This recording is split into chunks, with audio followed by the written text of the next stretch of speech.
Hello, everyone, and welcome to the Green Man channel. Hope you're all doing good and well. So, for this next episode of Symphonic Sundays, I'm joined by the singer of Alterium to talk about their new album of War and Flames, which came out on the 8th of March by AFM Records. And Nicoletta, thank you so much for joining me today. Thank you And so how are much you? for the invitation. I'm really happy to be here tonight to talk about the album. It's our debut album, so it's always great to talk. The more we talk, the more we can spread our music. So thank you so much for the invitation. That's all right. You're welcome. Yeah, I like to spread the words about bands I discover and albums I discover to get them out there to as wide an audience as I can. My 500 or so subscribers hopefully can start spreading the word as well. So yeah, how have you been with the reaction to this new album so far in its sort of first 2 or 3 weeks since it's been released now? Well, the feedback is extremely good, and we were really surprised because every time you release a new album with a new band, there's always this kind of feeling. Who knows if the people will like it? But I must say that we had a fantastic feedback, both from the fans, from the listeners, and also from the press. So it was really really surprising. And of course we are really proud of what we did with this album, and this is surely pushing us to write new music already, so that's a good feeling. Yeah, yeah, definitely. And yeah, I've seen that. I think I've seen lots of positive reviews for the album so far. Obviously, I did a review myself not long ago as well, and that was, a positive one too. I was wondering because obviously you had your band Kalidia before, and Paolo Campitelli and Dario Gozzi have both continued with you in Alterium. And it made me wonder, did that mean that this album, having already got maybe the musical chemistry with those guys, do you think that helped this album come together quite quickly? As the Absolutely. tempo? Actually, half of the album was already written when we decided to go on a different path with this new band, because that was what I was working on when we were writing Kalidia album number 3. But then things change, sometimes you realize you don't have the same vision on the future of the band anymore, and I've tried for so long to make Kalidia works, but really, now that I am in Alterium, I can say that I should have quit Kalidia way, way earlier. Yeah. But anyway, you never know, and it was really a difficult decision for me to decide that Kalidia was no more. So, but yeah, Can considering also imagine. we were working on the new album, so yeah. So when we started Alterium, we already have half of the material done that was done by me. So I could use that music because it was mine. So no problem with the former members, and it was easy to work on these whole songs and also to write what was left of the album, because when you are starting a new band, there's a lot of energy, a lot of things going on for the very first time, and so we work it really well together, also not only with the old members Dario and Paolo. We have been known each other for around 10 years now, so we are really working well together, but also with the new guys, Alessandro Mammola on guitars, and Luca Scalabrin on bass. We are really working very well together. So it was easy to work together. It does seem like there's a synergy there. I mean, I think of you in the videos at the moment, where you're sort of all performing together and performing obviously for the videos, but I feel like you can sense that there is something that's exciting and that's happening, and that you've got that's sort of your first album, and you can feel that there is that dynamic, I would say, with the band. So from this new album, I mean, are there any favorite tracks that you've got, or one in particular that you feel like you'd really look forward to performing in front of an audience? Well, I think my very favorite one is Siren's Call. I really love that song. It's classy melodic power metal with this beautiful guitar melody in the beginning, and then this soft verse that turns into a really powerful and catchy chorus. And this is really one of my favorite songs, and also is also the most difficult to sing, actually. So Yeah, it's really, yeah, because there's a lot of changes in vocal technique along that song. So we already did 3 gigs before the release of the album, and that song, the very first time I was performing in front of an audience, I was like, okay, this song is difficult. I need to concentrate because it's really different from being in the rehearsals room and in front of an audience. When you are doing your rehearsals, you are just standing there, not too much action going on. So it's easier to focus on your performance. But when you're live on a stage, yeah, you have to move, you have to do your show, and then sing that particular song. It was really tricky, but now little by little, show by show, I'm getting into the song way better. And yeah, it's still my favorite. It has all the elements that I love in power metal, and so yeah, that's my favorite. But actually, I think that I love all of the songs that are on this album. Actually, they all have a special meaning to me, and we also try to make different tracks. So there's something more like on the speed power metal, more like melodic power metal, some other song with some folk elements and stuff like that. So we try to to make this album as a good compendium of power metal with all the other elements featured. yeah. I was thinking, I mean, I really love Siren's Call as well. I was thinking whoever came up with that guitar part must be really pleased with themselves because it is a fantastic guitar part, isn't it? I Yeah. don't know if it would have been Alessandro or Paolo or both of them, but really, really great guitar part in that song. And like you say, yeah, it does sound like it would be quite difficult to do vocally because there's lots of those quick, sharp changes in it, aren't there? Yeah. Yeah, yeah.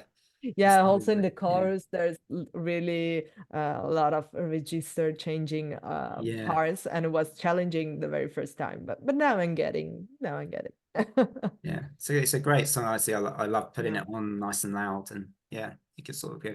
I can imagine it also being really good to open an event with or something. That one because it's got just that just go straight into it, you know, with a great guitar riff. I can imagine it being really good at an event, or if you're opening an event or doing some kind of a show to open. I think I would have that as like the opener, you know, if it were me. Well, actually, we already have done some shows, and we Yeah, actually prepared a proper orchestral and symphonic info that led to Drag Me to Hell. Drag Me to Hell is absolutely, I think that it's the perfect concert opener. It's a banger. People really got like, whoa, this band is really yeah, cool. They are playing some very nice power metal. So yeah, I think that Drag Me to Hell will be our opener for a very long time yeah. because it's really, I but like that one a lot anyway, too. Siren's Call Yeah, is the yeah. second song on the track list,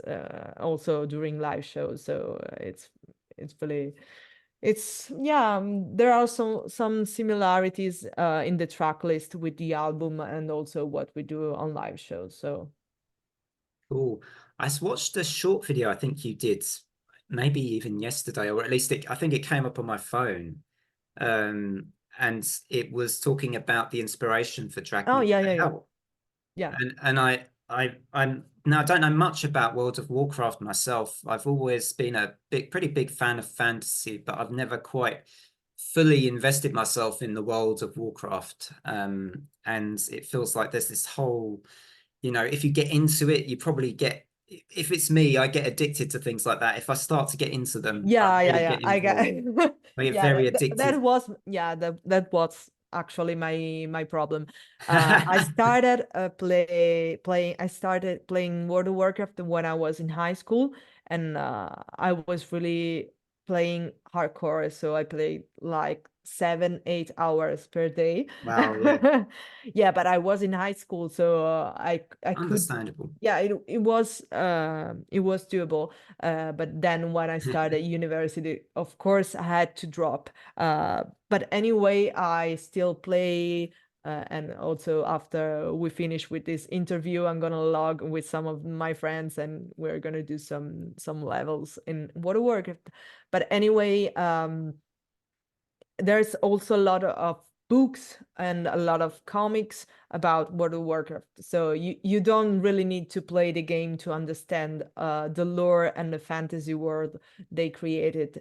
And it's actually one of my favorite world, absolutely. They have some very fantastic character, and as you probably know, also the previous album of Kalidia, The Frozen Throne, was also inspired by World of Warcraft, and Drag Me to Hell is practically a continuation of what happened on the Frozen Throne. So there's a lot of great stories in that video game, but they can also be found on books, so you can try to get some books if you're interested. It's really a great fantasy world, so if you like fantasy, you should try this out. Yeah, yeah. I might well do. I might well sort of.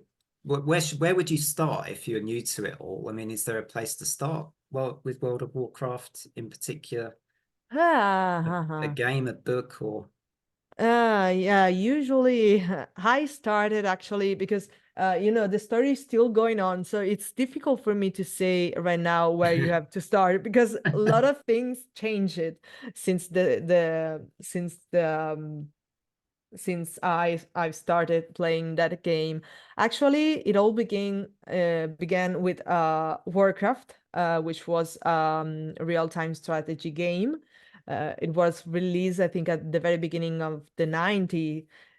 So it's a very old game, and but I discovered this game with Warcraft 3 that was released in 1999, and that was the very first game from this fantasy universe that I play. It was still an real-time strategy game, and the expansion of that game was called The Frozen Throne. So yeah, there was absolutely my inspiration. But then I go back, and there's a lot of also of podcasts that tells the story of the Warcraft universe since the very very beginning, because yeah, there's a lot of books, but probably we don't have something really that are putting the facts in chronological order. So probably a podcast would be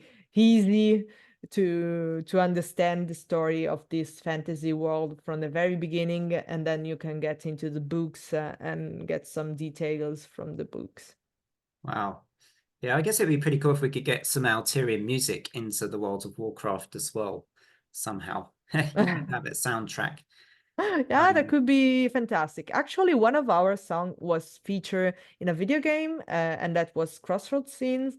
Um, it's inspired by another video game. It's with the same name called Crossroads Inn. It's management simulator where you have to build, expand, and manage your own medieval tavern. So it's really a funny game, and that inspired me to write this song. And then we got in touch with a game producer, Klabater. They are from Poland, and they were really surprised that we did a song about their game, and so we decided to make this collaboration, and so the song is now an official track for the game, and they are working on the second chapter of this game. So Awesome. I'm really looking That's really forward. cool. Yeah. Yeah, yeah. Yeah, that's really, really cool. Wanted to talk as well about a bit about the cover you chose for this album, the cover of the Sabaton song Bismarck. Was there anything that led you to choosing that song for this album? Was there any was there a thought that, oh yeah, that would be a really good song to Yeah, put on this I think it album? was both things. I mean, when you are a new band, you need to get some extra attention to grab some listeners. So it was something planned. We want to do a cover of a very big band. And I love Sabaton, and I still remember when Bismarck came out and they released this fantastic music video that looks like a film. And so it was like, oh my gosh, this song is amazing and this video is amazing. And when we were thinking of which cover we should do, I had no doubts, and Yeah. then and that's how we, and that's why we decided to do that. And also had the chance to talk with some Sabaton members, and it was really great. They were really positive about this cover, so it was good. Yeah, yeah.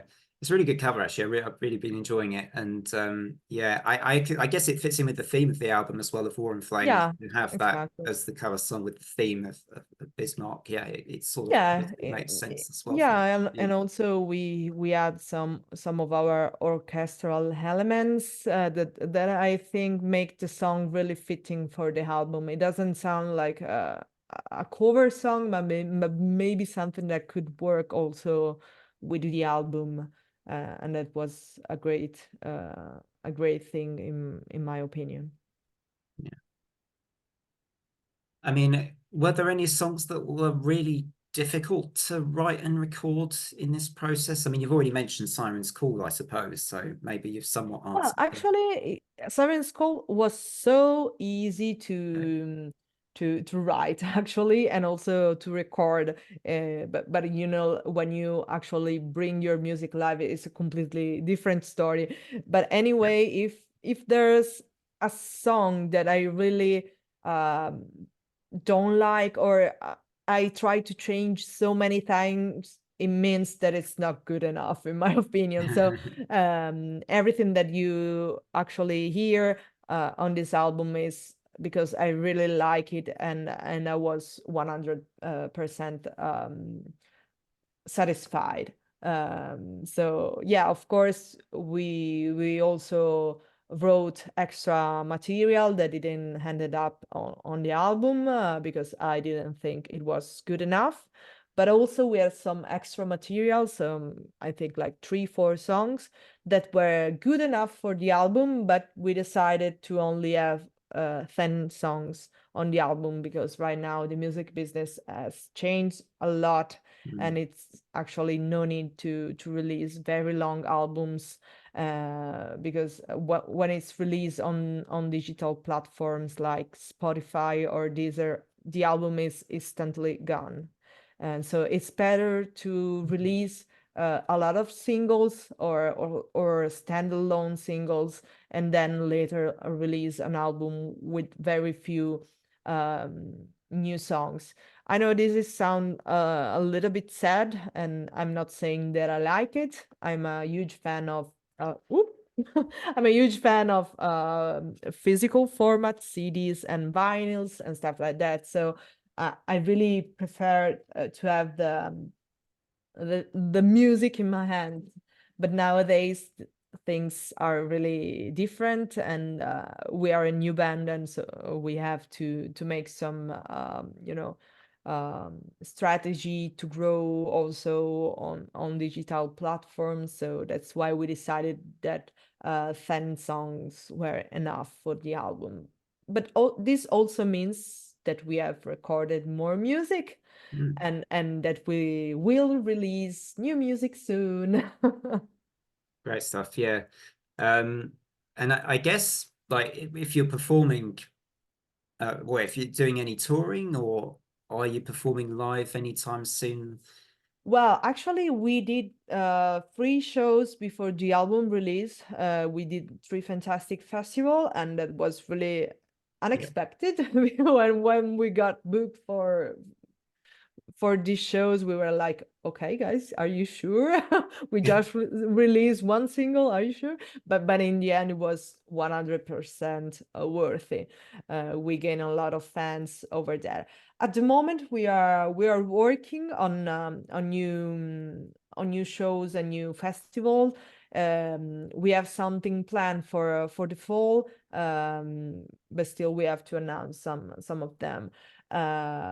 We are trying to get a tour, but it's not that easy, because Yeah. even if we are not new to this business, the band is still considered new. So some of the promoters, they don't know the name of this band, and they are not so sure if it's a good investment.